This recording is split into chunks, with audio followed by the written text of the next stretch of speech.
Ici, on est dans les zones de la Grande Muraille Verte.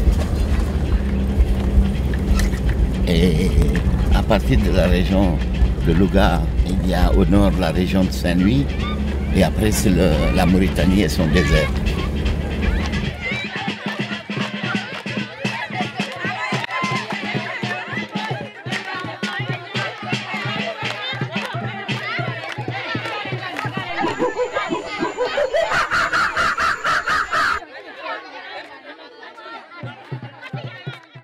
Dans les années 80, Thomas Sankara, leader visionnaire du Burkina Faso, lance l'idée de la Grande Muraille Verte. 8000 km de forêts et cultures vivrières traversant 11 pays d'est en ouest de l'Afrique. La plus grande structure vivante de la planète pour lutter contre la désertification, la famine, l'érosion de la biodiversité et le réchauffement climatique. Elle offrirait une alternative à la migration pour la jeunesse. Facteur d'intégration puissant des populations, elle créerait un cadre formidable et vital contre l'instabilité géopolitique, le terrorisme et les conflits transfrontaliers. Seuls 4% de l'objectif initial de 100 millions d'hectares ont effectivement été reboisés. Le Sénégal est le pays qui a fait le plus d'avancées. L'équipe de Climax s'y est rendue à la rencontre de Haïdar El Ali, artisan infatigable de la reforestation en Afrique et fer de lance de la Grande Muraille Verte. Si je suis là, c'est bien parce que je crois qu'on peut y arriver. Donc là, on vient d'arriver à Mboula, qui est un hameau qui en regroupe plusieurs autres, qui compose une commune sur le territoire qui est dédié au Sénégal à la Grande Muraille Verte, avec Haïdar El Ali qui dirige l'agence de reforestation. On va pouvoir, depuis ce village, aller voir différentes initiatives autour. Une partie, c'est une réserve. Un autre jour, on va aller sur une oasis. Et donc, ces différentes initiatives tentent d'élaborer des prototypes pour cette fameuse Grande Muraille Verte au Sénégal. C'est bon, on y va. Allez.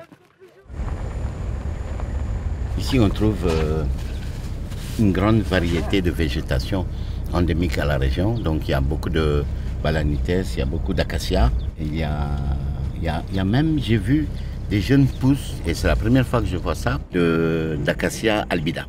Vraiment, on voit que la végétation est en train de prendre, que les animaux sont à l'aise et que voilà, ça se développe bien.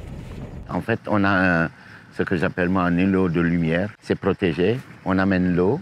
L'eau va donner à boire aux animaux. Les animaux vont s'installer, vont consommer les graines des plantes, vont les disperser et tout se remet en place. Tout autour, sur à peu près 1000 hectares, c'est clôturé, protégé pour la biodiversité de la faune et de la flore.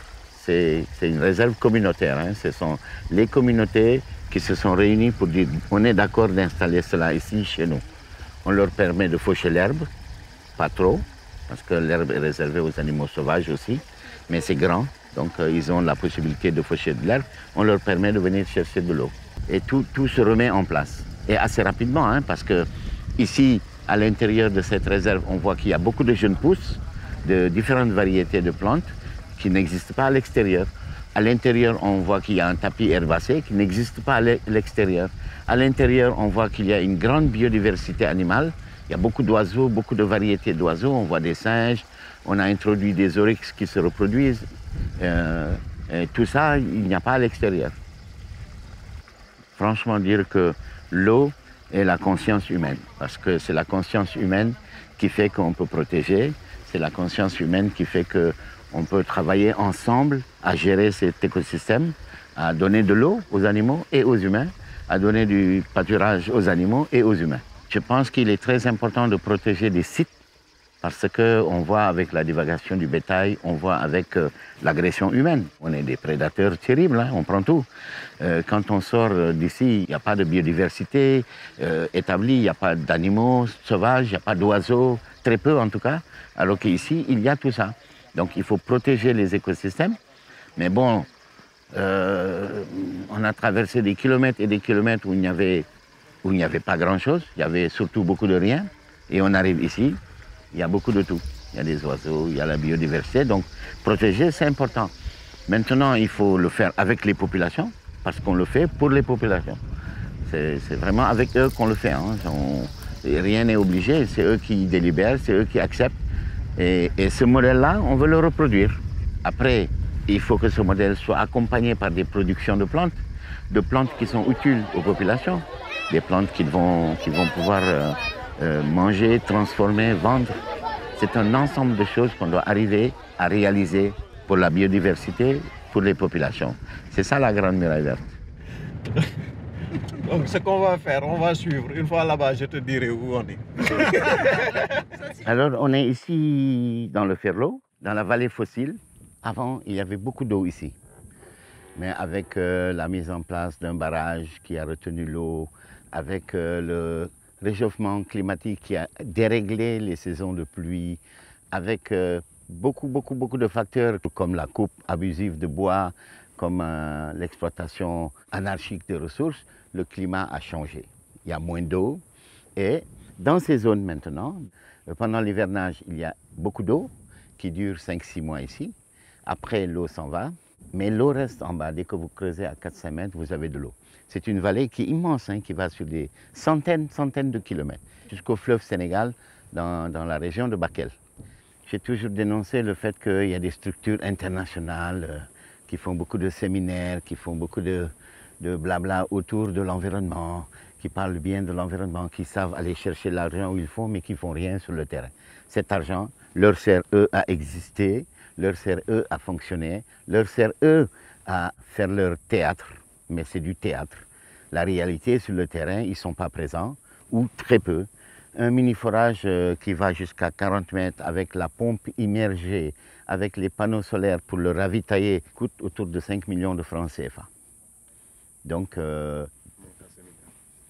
pardon? Moins qu'un séminaire. Ah, beaucoup moins qu'un séminaire. Voilà, et cette eau servirait au bétail, servirait à la reforestation, servirait aux animaux. Parce que dès qu'il y a l'eau, on voit tous les oiseaux qui viennent boire, on voit toute la biodiversité qui s'installe.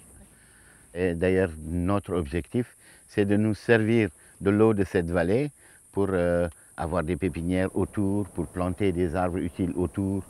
On veut plusieurs réserves communautaires parce qu'on se rend compte que dans ces réserves, les populations viennent chercher le pâturage. Et c'est très important pour eux.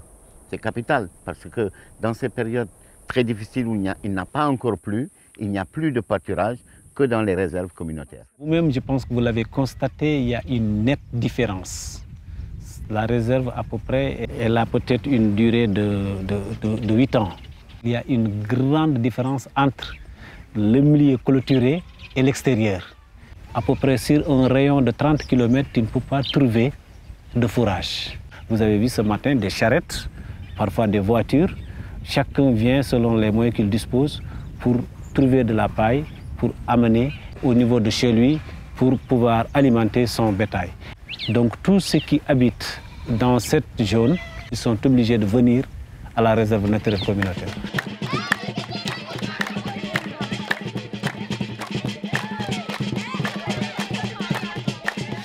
Ici, on est à Koliafa. C'est un village tout près de la réserve qu'on a visité hier. Et il y a eu une distribution de la part de l'agence de reforestation avec Michel et Haïdar qui ont organisé cette distribution auprès des populations locales pour distribuer des arbres qui produisent un fruit qui est particulièrement utile dans cette région. Et on a vu la mobilisation de la population, on voit à quel point ces arbres ont une grande valeur. On voit aussi à quel point les femmes sont celles qui se mobilisent le plus pour avoir ces arbres vraiment en leur possession pour pouvoir être plus autonomes.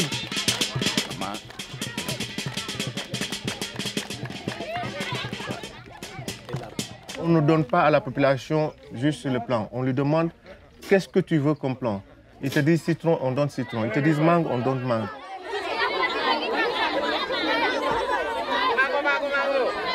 L'objectif à terme, c'est de reboiser le Sénégal. C'est comme ils le disent souvent et comme nous le pensons. Vous voyez, quand quelqu'un vit dans un environnement prospère, cet être humain même est prospère. L'objectif, c'est ça, c'est d'arriver à avoir un Sénégal où nous aurons des forêts de fruits. Vous voyez, nous sommes en train d'implanter des pépinières un peu partout dans le Sénégal. Et ces pépinières vont pouvoir servir les populations. Cette année, nous avons amené des citronniers, des carosseliers, des goyaviers et des manguiers. Parce qu'en fait, c'est la demande de ces populations. Elles demandent pour la plupart ces genres de plants. Donc nous espérons qu'avec la pépinière qui est là, l'année prochaine, ils seront servis à domicile. Ici, on a une pépinière, la pépinière de Mboula. On a vu partir des arbres et on a décidé, donc, comme on est de passage, d'accompagner les populations pour planter des arbres fruitiers. Parce qu'il faut que dans tous les villages, on ait des arbres fruitiers, que les mamans puissent cueillir des citrons, des goyaves, du corosol, des manguiers, et que les enfants puissent avoir des vitamines. Voilà, on est en train là de planter un corosolier. Allez, ouvre-moi ça. Arrosoir. Arrosoir. Eh, ne cassez pas la motte de terre. Arrosoir. La motte de terre ne doit pas se casser. Ok. Voilà, la motte là ne doit pas se casser. Lève-la bien, lève-la bien. Voilà. Maintenant, on ferme le trou. Voilà, maintenant tu remets une couche de limon. Encore, non, encore. Modiane. Voilà, maintenant Modi. Allez. Merci. Alors, ça éloigne les termites et ça lui fait de l'ombre. Comme ça, l'eau que tu as donnée à l'arbre, elle ne s'en va pas. D'accord. Allez, tu mets un peu de sable parce que le vent va la porter. Hein. Mets un peu de sable, c'est pas gênant. Pour que le vent ne la porte pas. Allez, il faut que ça bouge là. Là-bas, là, il faut planter. Un sautier. Et alors, vous ne plantez pas. Hein? Attention. On a demandé à Vieux où est-ce qu'on allait. Oui. Et il dit, je ne suis pas autorisé à vous dire ce que je ne sais pas. Vieux, il y a une promotion. Ici, dans la région de Louga, il y a le plus grand lac du Sénégal, qui est le lac de Guiers, qui ravitaille toute l'eau de Dakar vient d'ici. Et c'est un lac immense qui est connecté au fleuve Sénégal, qui fait que cette partie, et la végétation est belle, le bétail est beau puisqu'il a de l'eau à boire, il peut manger aussi les jeunes pousses de Tifa. Ici, on est dans la zone de la Grande Muraille Verte, partout il pleut entre 100 et 400 mm. En roulant sur les pistes comme ça, je jette des graines de baobab parce que je me dis que s'il y en a une qui pousse, c'est formidable parce qu'elle donnera à son tour des graines qui à leur tour pousseront. Mais on jette des milliers, voire des millions de graines. L'homme a tout tué, l'homme a tout mangé, l'homme a tout déréglé. Donc, comme il n'y a plus d'animaux qui dispersent ces graines, nous on remplace juste les animaux. On prend les graines, on les fait voyager et on les donne à la terre en cadeau. On les offre à la terre. C'est aussi une façon de semer la vie.